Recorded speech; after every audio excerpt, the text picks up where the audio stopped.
kita, apabila kita ingin segala doa-doa kita diangkat dan diterima oleh Allah Subhanahu wa taala, apabila kita ingin segala kesusahan kita diangkat oleh Allah, apabila kita ingin musibah-musibah yang ditimpakan ke atas kita ditukarkan dengan kebaikan oleh Allah Subhanahu wa taala, yang pertama mestilah kita ingat kepada Allah.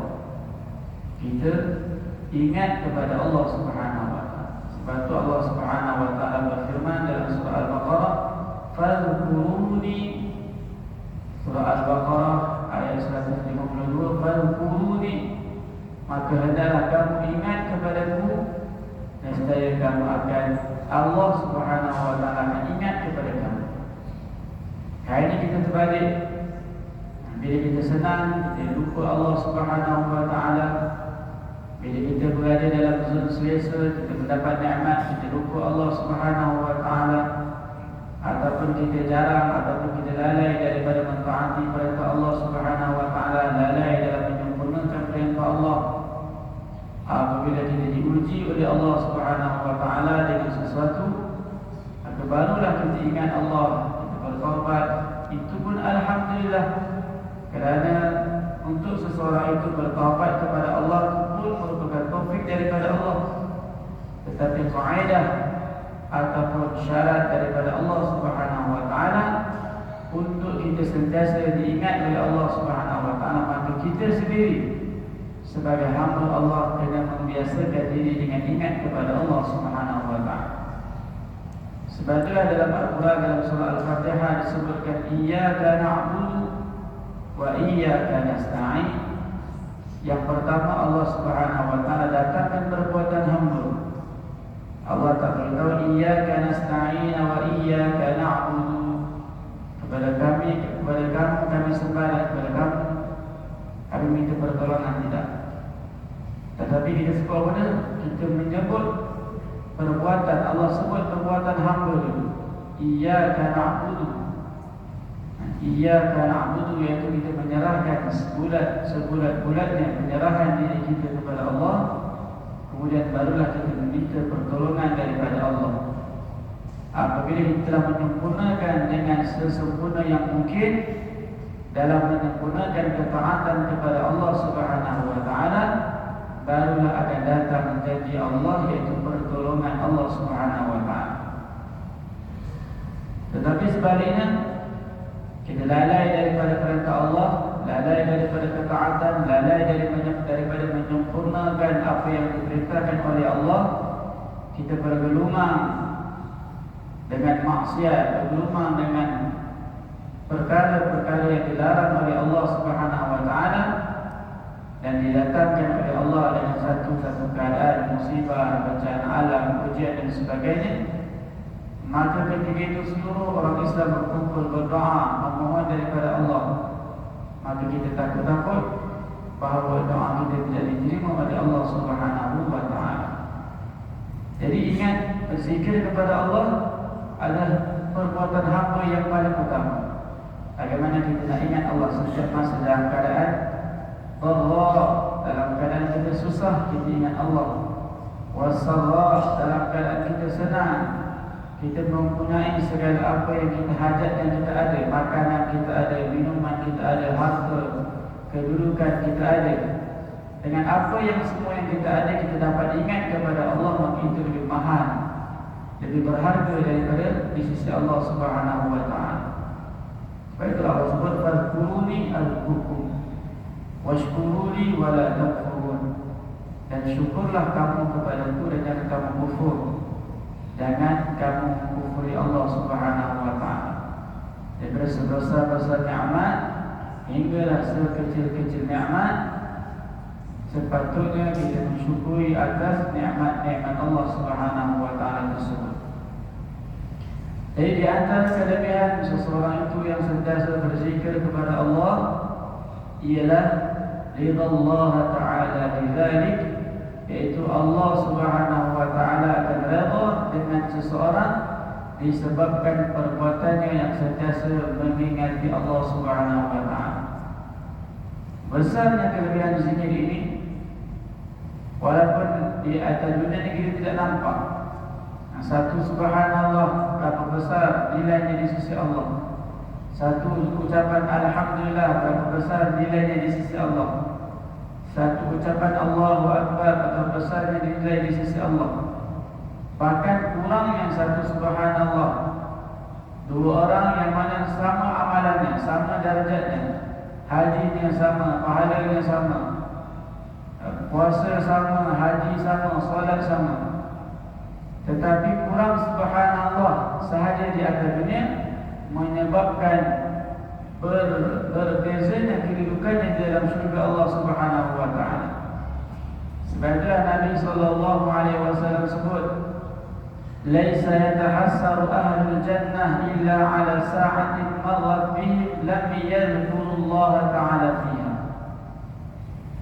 Tidak akan merasa rugi, tidak akan rasa menyesal oleh penghuni syurga, orang yang dah berada dalam syurga, yang duduk dalam syurga, yang menikmati segala keindahan, kesedapan, kelezatan, semua perkara yang diinginkan di dalam syurga dia dapati, tetapi ada masa-masa dia akan rasa rugi dan dia akan rasa menyesal, iaitu illa ala sa'atin, melainkan pada masa-masa, pada detik-detik, pada waktu-waktu, lam yadhkurullaha ta'ala fiha, yang mana dia tidak berzikir kepada Allah Subhanahu wa ta'ala.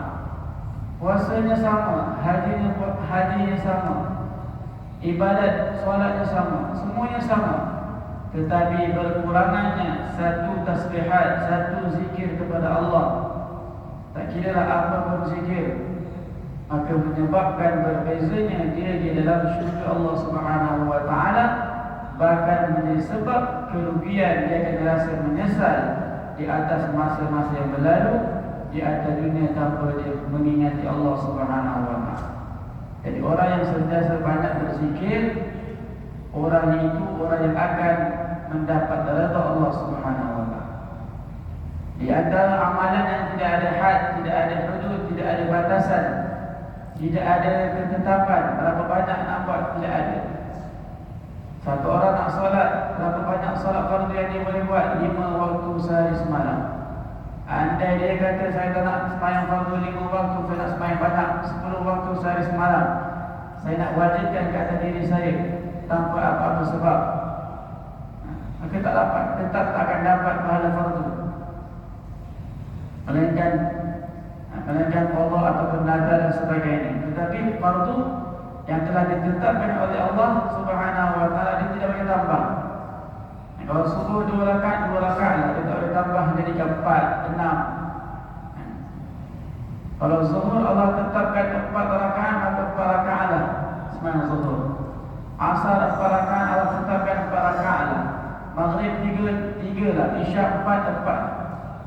Dalam kefarduan yang telah ditetapkan oleh Allah dalam masalah sembahyang, tidak ada ziyadah, tidak boleh ditambah mengikut selera, mengikut dirasa semangat, ditambah pada hari itu. Begitu juga amalan-amalan haji, amalan-amalan puasa. Contoh puasa Ramadan yang wajib setahun sebulan, yang wajib hanya sebulan dalam setahun, dia nak wajibkan sepanjang-panjang tahun, dengan anggapan dia nak samakan dengan pahala fardu di bulan Ramadan, tidak akan sama. Begitulah amalan-amalan yang lain. Tetapi dalam masalah zikir, Allah sebut dengan jelas dalam Al-Quran, ya ayyuhalladzina amanu uzkurullaha dzikran katsira wasabbihuhu bukratan wa asila. Wahai orang yang beriman, ingatlah kepada Allah zikran, satu peringatan, satu zikir, satu peringatan, mengingati Allah Subhanahu wa ta'ala, katsira, dengan ingatan yang sebanyak-banyaknya. Berapa ratus, 100, 200, 1000, tidak ada masalah. Tidak ada had dalam masalah nak berzikir kepada Allah. Cuma ada al-zikir-zikir yang dikhususkan atau yang dianjurkan, yang diajarkan oleh Nabi SAW Masalah contohnya dalam solat, selepas setiap kali solat fardu ada tasbihat subhanallah 33 kali, alhamdulillah 33 kali, Allahu akbar 34 kali. Begitu juga la ilaha illallah lepas subuh dan lepas maghrib, la ilaha illallah wahdahu la syarika lah ila akhir 10 kali, Allahumma ajirna minan nar sebanyak 7 kali. Ini bilangan-bilangan yang mahdud yang telah ditetapkan oleh Nabi SAW, maka ada ganjarannya yang tersendiri. Satu orang yang ucap Allahumma ajirna minan nar sebanyak 7 kali, setiap kali selepas fardu subuh dan maghrib, Allah akan selamatkan dia daripada api neraka. Satu orang yang baca la ilaha illallah wahdahu la syarika lah, lahul mulku wa lahul hamdu yuhyi wa yumiitu wa huwa ala kulli syai'in qadir sebanyak 7 kali, sebanyak 10 kali. Setiap kali lepas solat subuh dan maghrib, Allah akan ampunkan, gugurkan dosa-dosa dia, walau kanat misla zabadul bahri, walaupun dosanya sebanyak buih di lautan.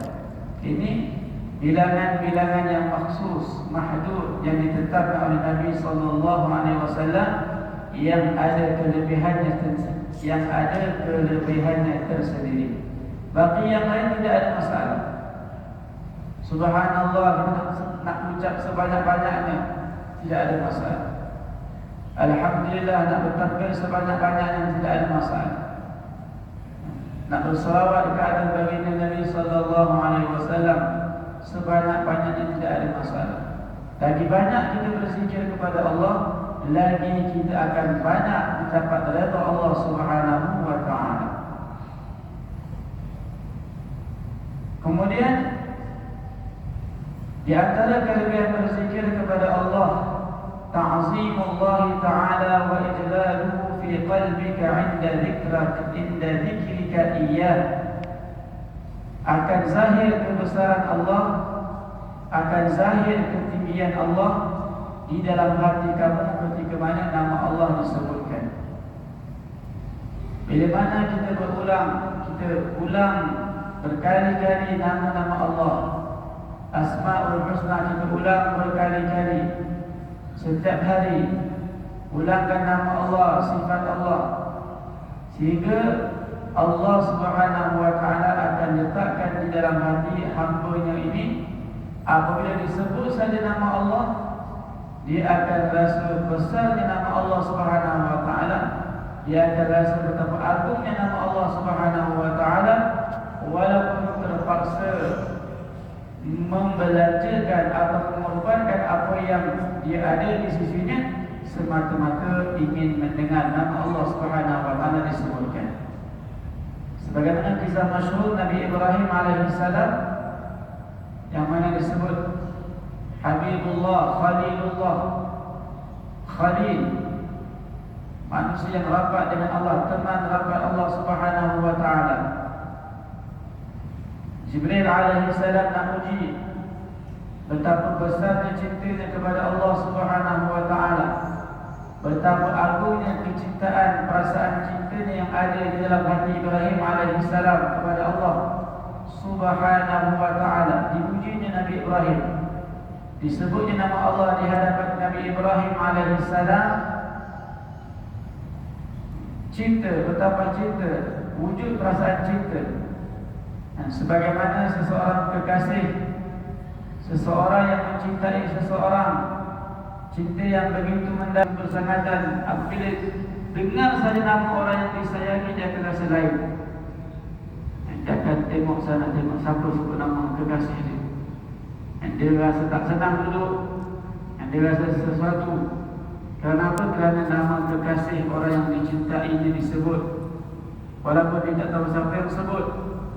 Begitulah Ibrahim alaihissalam, apabila disebut nama Allah, bertambah cinta, zahir kecintaannya, zahir keagungan Allah pada Ibrahim alaihissalam. Disuruh ulang lagi nama Allah. Malaikat berkata